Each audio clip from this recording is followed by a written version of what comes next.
मेरा कर्म ही मेरी पहचान है और जिसने यह पहचान मुझे दिलाई वह मेरी सारांश है।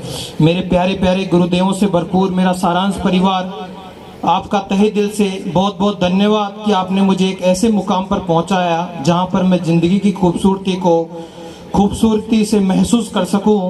मैं कैसे भूल सकता हूं मेरे प्रिय गुरुदेव शंकर जी डूडी सर ने, जिन्होंने मुझे 9वीं क्लास से लेकर मेडिकल कॉलेज का टिकट मिलने तक अपने सीने से बेटे की तरह लगाए रखा। मैं कैसे भूल सकता हूं कि रात को जब 12 बजे भी सुनीलाल जी सर को मैं फिजिक्स के क्वेश्चंस पूछता था तो वो नींदों में होते हुए भी मुझे प्रश्न बताने लग जाते थे। और मैं कैसे भूल सकता हूं मेरे प्रिय गुरुदेव इंजीनियर डीके सर को, दिनेश जी सर, जिन्होंने मुझे एक छोटे भाई और एक दोस्त और एक गुरु की तरह हमेशा प्यार से भरी मेरी सकारात्मक ऊर्जा को कभी कम नहीं होने दिया। और जब मैं 12th क्लास में मैथ्स और बायो, जब 11th में मेरे मैथमेटिक्स थी, 12th में मैंने बोर्ड के फॉर्म भरते टाइम बायो में कन्वर्ट किया, तो 12th क्लास में मैथ्स और बायो एडिशनल लेने की सोच रहा था। तो ये वही टीके सर थे जिन्होंने मुझे एक नाव की सवारी करना सिखाया और मेरी जिंदगी का एक अहम फैसला लेने में मदद की। मैं कैसे भूल सकता हूँ मेरे प्रिय गुरुदेव रमेश जी सिंगोदिया सर को, कि जब भी सिलेक्शन की बात आती तो वह एक ही बात कहते कि ईश्वर किसी और का हो या ना हो, लेकिन गुर्जर का सिलेक्शन जरूर हो जाए। आपकी और जूलॉजी के महान ज्ञानी सर मुकेश जी कुमार सर की करण जोड़ी की हमेशा सलामत रहे। और क्लास में आपके द्वारा हर बात में गुर्जर गुर्जर पुकारने की मुझे आज भी वह आवाज़ बहुत याद आती है।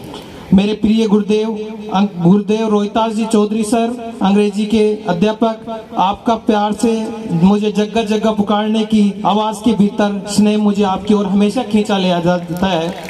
और मेरे प्रिय गुरुदेव गोकुल जी सर, हिंदी के महाज्ञानी, उन्हीं की एक बेसिक मूलभूत हिंदी की रचनाओं का, उन्हीं के शब्दों की देन है कि ये सब कुछ आज मैं लिख पाया हूँ। और राहुल जी सैनी सर फिजिक्स के, कि जिन्होंने 9वीं क्लास से मेरा प्रेम और आशीर्वाद, उनका प्रेम और आशीर्वाद मेरे लिए रहा, उसके लिए भी उनका बहुत बहुत आभार। और बच्चों, मेरे प्रिय साथियों, एक कहानी और है जो मैंने लिखी नहीं लेकिन मैं आपको सुनाना चाहता हूँ। कि एक बार हथौड़े और चाबी की लड़ाई हो गई। तो हथौड़े ने चाबी से कहा कि मैं इतना भारी होकर, लोहे का होकर कि ताले को तोड़ नहीं पाता हूँ, लेकिन तू इतनी सी छोटी होकर के उस ताले को आसानी से खोल देती है। तो कहानी तो यही खत्म हो गई, लेकिन अब चाबी का जवाब आप सुनिए कि तू क्या करता है कि बार बार से चोट मारता है और मैं उसके अंदर घुस